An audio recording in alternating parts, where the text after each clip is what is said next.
সরকার। এই শিক্ষানীতিতে বলা হয়েছে ক্লাস 1 থেকে নিয়ে ক্লাস 5 পর্যন্ত ধর্মীয় শিক্ষা দিতে দেওয়া হবে না। তাহলে ক্লাস 5 পর্যন্ত যদি ধর্মীয় শিক্ষা না থাকে, তাহলে ক্লাস 6-7 ওঠার পর আলিফ জাওরা বাজাবরবা আনাকুম জানাকুম ছেলেরা পড়বে, মেয়েরা পড়বে? আসল উদ্দেশ্য হলো ইসলাম থেকে জাতিকে দূরে সরাবার জন্য ষড়যন্ত্র। এই সরকারের প্রণীত শিক্ষানীতি আমরা মানি না। আপনারা মানেন? যেই মাদ্রাসা মানুষের চরিত্র সৃষ্টি করে, বর্তমান সরকার সেই মাদ্রাসাগুলি একটা একটা করে ধ্বংস করার পরিকল্পনা গ্রহণ করেছে।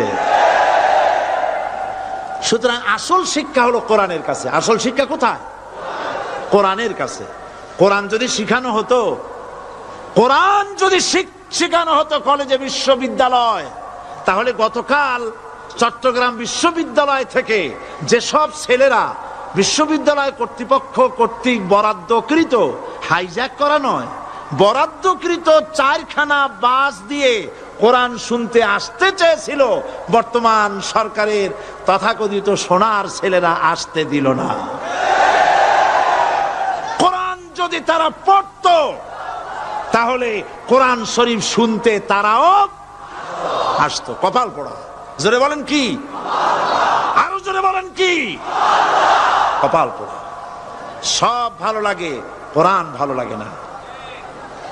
এদেরকে শিখানো হয়েছে, আরে তোমরা তো মানুষ না। বলে আমরা কি?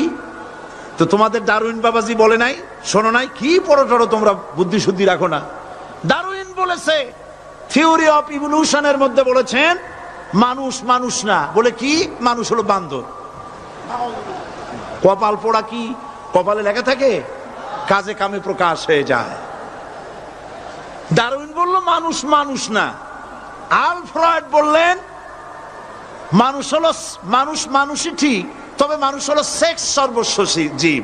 সেক্স সমস্যার সমাধান করলে মানুষের সব সমস্যার সমাধান হয়ে যাবে। কার্ল মার্কস বললেন মানুষ হলো পেট সর্বস্ব জীব, পেট সমস্যার সমাধান করে দিলে সব সমস্যা শেষ। আর ডারউইন বললেন মানুষ মানুষই না। মানুষ কি? বলে বান্দর। ওরাং ওটাং শিম্পাজি আর ব্যাং থেকে মানুষের উৎপত্তি হয়েছে। আমি যখন জীবনের প্রথম শিম্পাজি দেখলাম, ওরাং ওটাং দেখলাম, তখন আমি মনে করেছি যে ডারউইন খামোখা ভুল করে নাই।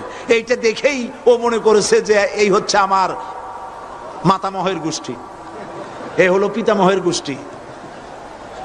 আপনারা একটু মাথা কাটায় চিন্তা করেন, মানুষ যদি বান্দর থেকে হবে, আজও বানর ফরেস্ট এরিয়া আছে কিনা বাংলাদেশে? চিল্লায় বলেন আছে কিনা? তো মানুষ যদি বান্দর থেকেই হবে, আপনারা কি কোনোদিন দেখেছেন যে একটা বান্দরের কোমর পর্যন্ত মানুষের মতো হয়ে সারছে? আর কিছুদিন গেলেই পুরা মানুষ হয়ে যাবে। গলা পর্যন্ত মানুষের মতো হয়ে গেছে, আর কদিন গেলেই মানুষ হয়ে যাবে। দেখছেন কখনো? আচ্ছা আপনারা বলেন, পাবদা মাছ আপনারা চট্টগ্রামে কি বলেন? পাবদাই বলেন। পাবদা মাছ দেখতে কি মাছের মতো লাগে? বোয়াল মাছের মতো। কোন পাগলে কি বলছে কথা যে বোয়ালের পূর্বপুরুষ পাবদা? পাবদাগুলি পুটি টুটি খাইয়া খাইয়া আস্তে আস্তে বোয়াল হয়ে গেছে, এ কথা কেউ বলে?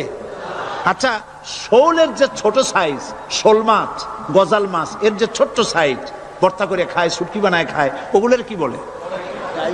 টাকি মাছ। এই টাকি মাছ দেখতে শোল মাছের মতো। কেউ পাগলকে আজ পর্যন্ত বলেছে যে শোল মাছের পূর্বপুরুষ টাকি, টাকিগুলা সার মার খাইয়া আস্তে আস্তে শৌলে পরিণত হয়ে গেছে? কেউ বলেছে কখনো? ডারউইন কয় বোতল খাইয়াছে এই মতবাদ লিখছে আল্লাহ বারো জানে।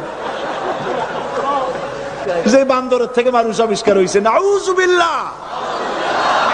এগুলি পড়ানো হয় কলেজে বিশ্ববিদ্যালয়, তাই আমাদের সোনার ছেলেরা বান্দরামি করে।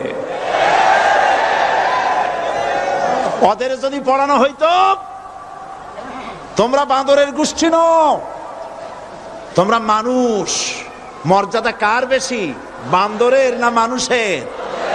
এ পৃথিবীর প্রথম মানুষকে আদম আলাইহিস সালাম। আদম হইছেন কি দিয়ে? মাটি দিয়ে। আল্লাহ রাব্বুল আলামিন যিনি মানুষ সৃষ্টি করেছেন, তিনি কোরআন শরীফের ভিতরে বলে দিয়েছেন, আমি প্রথমেই বলেছি আপনারা লক্ষ্য করুন, এই কোরআন তাবিজের কিতাব নয়, এই কোরআন তদবিরের কিতাব নয়, ঝাড়ফুঁকের কিতাব নয়। কোরআন হলো পৃথিবীর মানুষের জন্য কোড অফ লাইফ, পূর্ণাঙ্গ জীবন বিধান। সবকিছু আল্লাহ পাক কোরআনের ভিতরে বলে দিয়েছেন, কোন জিনিস বাদ দেন নাই। আপনি আমি কেমনে সৃষ্টি হয়েছি আল্লাহ পাক কোরআনের ভিতরে বলেছেন, ইন্না খালাকনাকুম মিন তুরাবিন সুম্মা মিন নুতফাতিন সুম্মা মিন আলাকাতিন সুম্মা মিন মুদগা। নিষ্প্রাণ মাটি দিয়ে তোমাকে উৎপন্ন করা হয়েছে, নিষ্প্রাণ মাটির উপাদান দিয়ে তোমাকে তৈরি করা হলো। মায়ের পেটের ভিতরে এক ফোঁটা নাপাক পানি জমাট রক্তে পরিণত হয়ে গেল, জমাট রক্ত আস্তে করে গোস্ত পিণ্ড হলো, গোস্ত পিণ্ডকে সুন্দর করে সাজায়া হাড্ডি গুড্ডি বানায়া স্ট্রাকচার তৈরি করে তার উপরে ফাকাসাউনাল ইযামা লাহমা, চামড়া দিয়ে গোস্ত দিয়া সাজায়া সুন্দর করে বানালাম। আল্লাহর পরিচয় শুনুন, আল্লাহ আমার কেমন আল্লাহ। মায়ের পেটের ভিতরে সন্তান বানায়া এরপরে যখন রূহ দেওয়া হয়েছে, ক্ষুধা লেগেছে, খাবারের প্রয়োজন হয়েছে, আল্লাহ রাব্বুল আলামিন ওই কচি বান্দা মায়ের পেটে বসে কি খাবে সেজন্য তার মা চিন্তা করে নাই, বাবা চিন্তা করে নাই, সরকার চিন্তা করে নাই। আল্লাহ রাব্বুল আলামিন মায়ের মাসিক অসুখকে বন্ধ করে দিয়ে সন্তানের নাভির সাথে আর মায়ের নাভির সাথে তার লাগায়া, পাইপ লাগায়া মায়ের মাসিক অসুখের রক্তগুলি দিয়ে সন্তানকে বড় বানালেন। মুখ দিয়া এই রক্ত পান করালেন না, মুখটাকে পবিত্র রেখে দিলেন যাতে করে পৃথিবীতে আসার পর ওই মুখ দিয়া আল্লাহ রাব্বুল আলামিনের জিকির করতে পারো।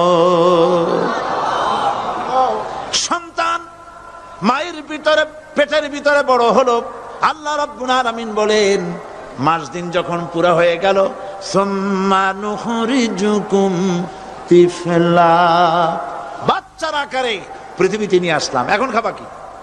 পৃথিবীতে যখন বাচ্চা এলো তখন তার পেটের সাথে যে সংযোগ ছিল মায়ের নাভির সাথে আর সন্তানের নাভির সাথে, সেই সংযোগ তার আর কি থাকলো?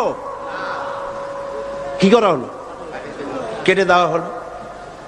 লক্ষ্য করুন, খাবারের জন্য একটি মাত্র পাইপ আল্লাহ লাগাইছিলেন, পৃথিবীতে সন্তান আসার সঙ্গে সঙ্গে পাইপটা কেটে দেওয়া হলো। এবার কি খাবে? আল্লাহ রাব্বুল আলামিন মায়ের বুক থেকে সন্তানের জন্য এবার সিঙ্গেল সিগন্যাল, তার জন্য সিঙ্গেল কোন লাইন যেটা ছিল কেটে দিয়া মায়ের বুক থেকে সন্তানের জন্য ডাবল লাইন আল্লাহ চালু করে দিলেন। এমন দুধ বানায় দিলেন যা শুধু খাবার নয়, শুধু ফুড ভ্যালু নয়, এই দুধের ভিতরে ক্যালসিয়াম, এর মধ্যে ভিটামিন, এর মধ্যে আয়রন, এর মধ্যে মেডিসিন। দুনিয়ার এই সন্তান ছিল ফি কারারিম মাকিন, সুরক্ষিত জায়গার ভিতরে ছিল, কোনো পলিউশন সেখানে যেতে পারতো না, রোগের জার্ম সেখানে যেতে পারতো না। দুনিয়ায় এলো দূষিত আবহাওয়ার ভিতরে, এই সন্তানকে এখনই অ্যান্টিবায়োটিক খাওয়ালে পরে অসুবিধা হবে। আল্লাহ রাব্বুল আলামিন মায়ের দুধের ভিতরে ঔষধ দিয়া রোগের প্রতিষেধক বানায়া দিলেন। এ হলো আমার আল্লাহ। এ আমার কে? আল্লাহ। জোরে বলেন আল্লাহ। আল্লাহ আল্লাহ রাব্বুল আলামিন মায়ের দুধ দিয়ে সন্তানকে বড় করলেন আর শোনায় দিলেন, খবরদার এই মায়ের সাথে, এই বাপের সাথে নাফরমানি করবি না। মা বাপের জন্য আমার কাছে দোয়া করবে, রব্বির হামহুমা কামা রাব্বায়ানি সগীরা। সবাই পড়েন আমার সাথে, রব্বির হামহুমা কামা রাব্বায়ানি সগীরা। আল্লাহ পাক শিখাই দিলেন বান্দারে আমার কাছে দোয়া করায়, আল্লাহ আমার মা বাপ আমাকে ছোটবেলায় যেভাবে স্নেহের কোলে লালন পালন করেছে, এইভাবে আমার মা বাপদের তোমার রহমতের কোলে লালন পালন করো। মনে থাকবে ভাইরা? বলেন মনে থাকবে?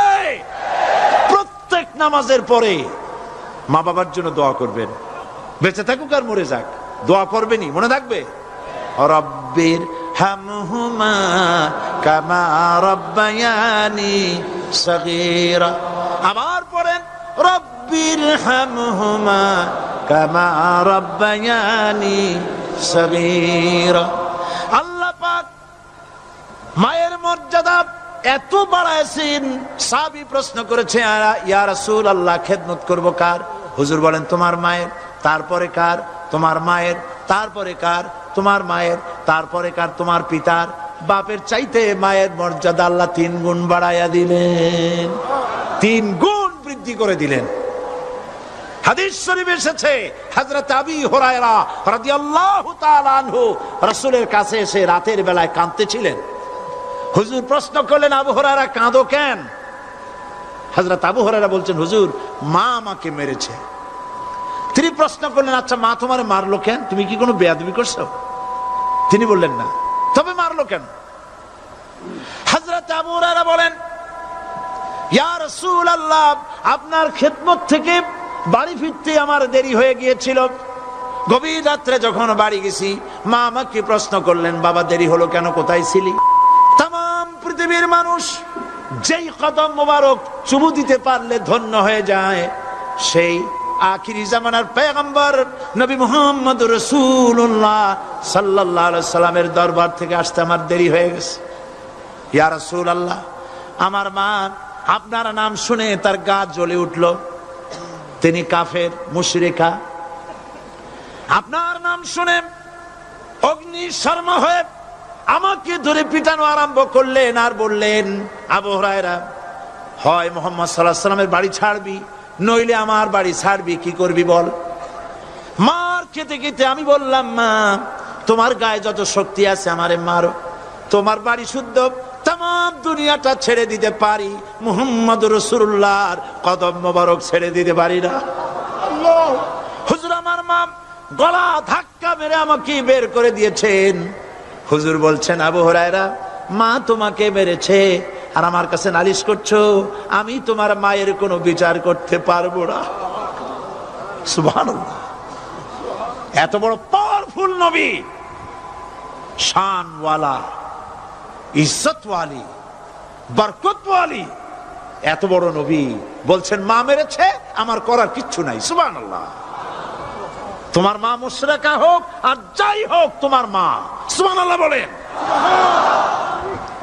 আমার বন্ধুগণ, হযরত আবু হুরায়রা বলেন, ইয়া রাসূলুল্লাহ মায়ের বিরুদ্ধে কোনো অভিযোগ নিয়ে আমি আপনার কাছে আসি নাই।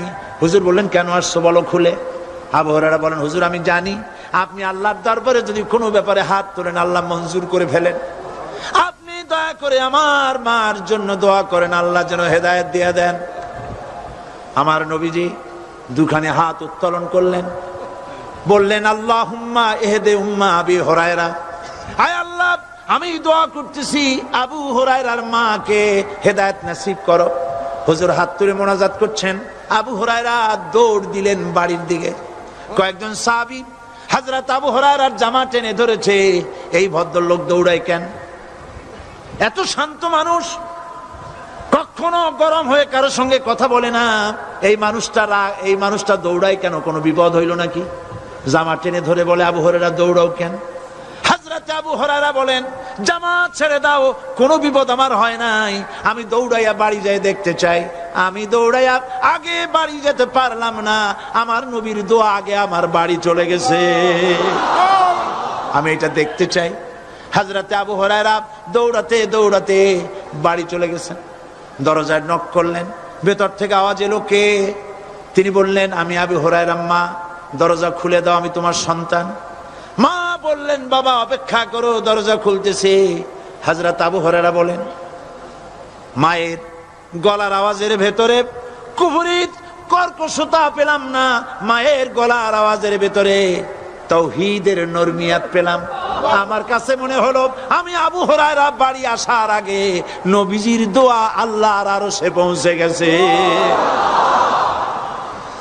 আবু হুরায়রা বলছেন, মা আমার কিছুক্ষণ পরে ঘরের থেকে বেরিয়ে এসেছেন, আমি দেখলাম মায়ের শরীর ভিজা, মাথার চুল দিয়া পানি টপকাচ্ছে।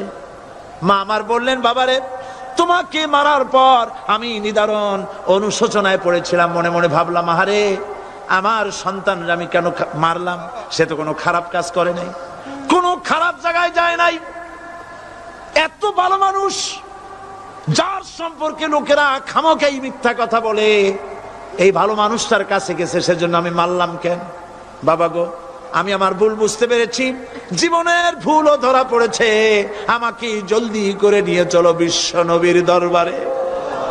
হযরত আবু হুরায়রার মা রাসূলুল্লাহর খেদমতে এসে ঘোষণা করলেন, আশহাদু আল্লা ইলাহা ইল্লাল্লাহু ওয়াহদাহু লা শারীকা লাহু ওয়া আশহাদু আন্না মুহাম্মাদান আবদুহু ওয়া রাসূলুহু। আমার ভাইয়েরা,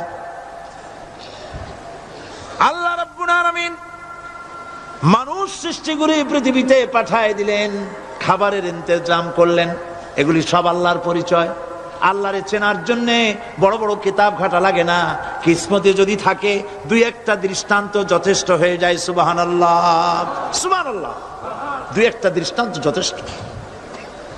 আল্লাহ পাক সমস্ত সৃষ্টি জগৎকে তৈরি করলেন, সৃষ্টি করলেন, আর তাদের খাদ্যের ব্যবস্থা করলেন। কে করেছেন খাদ্যের ব্যবস্থা? খাদ্য দেন আল্লাহ। কিন্তু অহংকারী যারা, তারা বলে দেশের বাম্পার ফলনের জন্য সমস্ত কৃতিত্ব সরকারের। বলেন আস্তাগফিরুল্লাহ, বলেন নাউজুবিল্লাহ। এদের একজন বলছিল, 3 বছর কিছু দিবার পারুম না, লোকেরা কয় আমরা না খাইয়ে থাকুম, আল্লাহ কয় আমিও দেহুম, কদ্দুর পারো না খাইয়ে থাকতে। ফসল কে দেন? জোরে বলেন, কে দেন? বাম্পার ফসলের ফলনের দাবি সরকার করতে পারে না, এটা কুফরি, এটা শিরক। জমিনের ফসল কে দেন? আকাশের বৃষ্টি কার? পানি কার? সার কার? সব আল্লাহ পাক। আল্লাহ পাক কোরআন শরীফে বলেছেন, লা ইন শাকারতুম লা আযীদান্নাকুম ওয়া লা ইন কাফারতুম ইন্না আযাবি লাশাদীদ। আমার নিয়ামতের শুকর যদি আদায় করো বাড়ায় দেব, আর যদি কৃতজ্ঞ হও, শুকরিয়া আদায় না করো, মস্ত বড় শাস্তি দেব।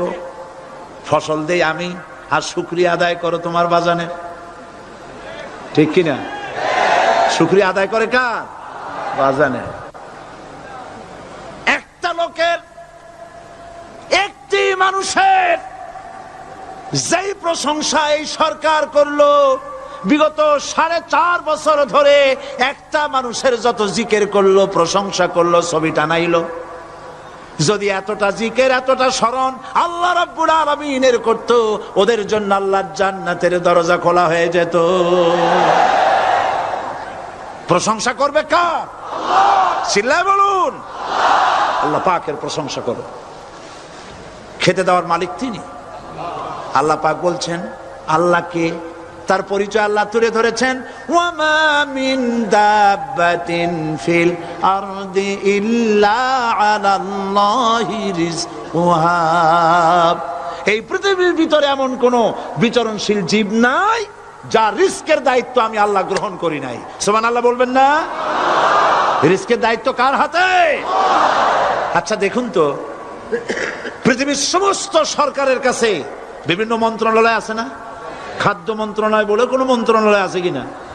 আছে। খালি কয় খামু আর খামু। খাদ্য মন্ত্রণালয় আছে, থাকার পরেও মানুষ না খাইয়া মরে, ঠিক কিনা? এবার একটু তাকান তো, জ্ঞানের চক্ষু দিয়া তাকান, ফরেস্ট এরিয়া, বাঘ আছে কিনা? নাই। সিংহ আছে কিনা? গন্ডার আছে কিনা? হাতি আছে কিনা, বিশাল বিশাল প্রাণী আছে কিনা। জঙ্গলে ছোট্ট প্রাণী থেকে পোকা থেকে শুরু করে গন্ডার পর্যন্ত, টুনটুনি পাখি দিয়ে শুরু করে ঈগল পাখি পর্যন্ত, নদীর ভিতরে ছোট্ট চুনু পুঁটি থেকে শুরু করে তিমি মাছ পর্যন্ত। প্রাণী তত্ত্ববিদরা বলেছেন সমুদ্রের ভিতরে এমন এমন বড় বড় তিমি আছে যে একটা তিমির ওজন 5000 টন পর্যন্ত হয়ে যায়। 5000 টন তিমিটার ওজন। এর যখন বাচ্চা হয় তখন বাচ্চার দৈনিক দুধ লাগে 50 থেকে 60 মণ পর্যন্ত। কে ব্যবস্থা করে? রুহান মান ফেরেশতা। তো ওর মা যেমন বাচ্চা তো সেরকম হবে, ঠিক কিনা? কে দেয় খাবার? এবার দেখেন তো আপনার দেশের এই জঙ্গলে কত হাতি আছে। হাতিরা মিছিল করে আসছে যে আল্লাহ আমাদের এখন আর খাইতে যেতে দিতে পারে না, বাংলাদেশের গভর্নমেন্ট কিছু দাও। আসছে না, খাইয়া ক্ষুধার জ্বালায় হাতি মরেছে, বাঘ মরেছে, সিংহ মরেছে। এর কোন দৃষ্টান্ত আছে? ক্ষুধার জ্বালায় আকাশের উড়ন্ত পাখিরা ছটফট করে মারা গেছে, দৃষ্টান্ত আছে? নদীর মাছেরা ক্ষুধার জ্বালায় ভেসে উঠেছে, না খাইয়া মরে গেছে, দৃষ্টান্ত আছে? মহান আল্লাহ রাব্বুল আলামিন কোরআন শরীফের ভিতরে বলেছেন অনেক প্রাণী এমন আছে যারা তাদের খাদ্যকে সঞ্চয় করে না, খাদ্যকে জমা করে না, আহরণ করে না। সকাল বেলায় একটা খাবার খেলো, দুপুরে কি খাবে তার জানা নাই। শকুন পৃথিবীর মাটি থেকে 3 মাইল উপরে ওড়ে, তার চোখকে আল্লাহ পাক এত তীক্ষ্ণ বানিয়ে দিয়েছেন। এই চট্টগ্রামের কোথায় মরা গরু আছে 3 মাইল উপর দিয়ে দেখতে পায়? সুবহানাল্লাহ করতে ইচ্ছা করে না। এই প্রাণীগুলি খাবারগুলি কোন গভর্নমেন্ট জোগাড় করে রাখে নাই। আল্লাহ পাক বলেন সবার খাবার আমি দেই। সকাল বেলায় সমস্ত প্রাণীগুলি, মহাশূন্যে পাখি, পানির ভিতরে মৎস্যরাজি, জঙ্গলের ভিতরে হিংস্র প্রাণী, পোকামাকড় থেকে শুরু করে সবগুলো খালি পেটে সব বেরিয়ে যায়, কারো কোনো খাবারের মজুদ নাই। সন্ধ্যা হতে না হতে সমস্ত প্রাণীগুলির পেট ভরাইয়া আমি আবার যার যার ঘরে বিরায় দেই। ওয়ামা মিন দাব্বাতিন ফিল আরদি ইল্লা আলাল্লাহি রিজকুহা। সমস্ত প্রাণীর রিজকের দায়িত্ব আমি আল্লাহর হাতে। কে দেয় রিজক? জোরে বলুন, কে দেন? আল্লাহ পাক। কি খাবেন সব আল্লাহ জোগাড় করে দিয়েছেন। তরি তরকারি জোগাড় করেছেন, মাছ জোগাড় করেছেন, চাউল দিয়েছেন, খাবার দিয়েছেন, গোশত দিয়েছেন, সব দিয়ে দিয়েছেন আল্লাহ রাব্বুল আলামিন। সমস্ত জিনিস দিয়ে মানুষকে আল্লাহ পাক তার জন্য আল্লাহ সব করেছেন।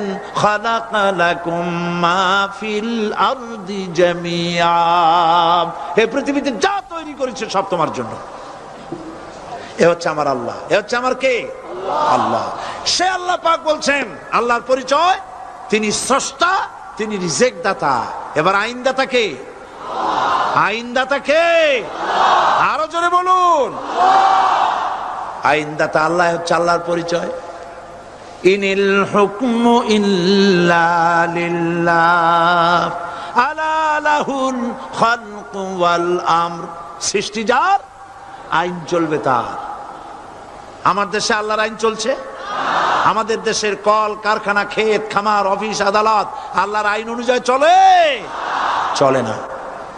বরং আল্লাহর আইনকে মুছে ফেলার জন্য, নিজেদের আইন সৃষ্টি করার জন্য প্রচেষ্টা চালানো হচ্ছে। আল্লাহর আইন মানুষের জন্য সব থেকে বেশি উপযোগী, কারণ সৃষ্টি করেছেন কে?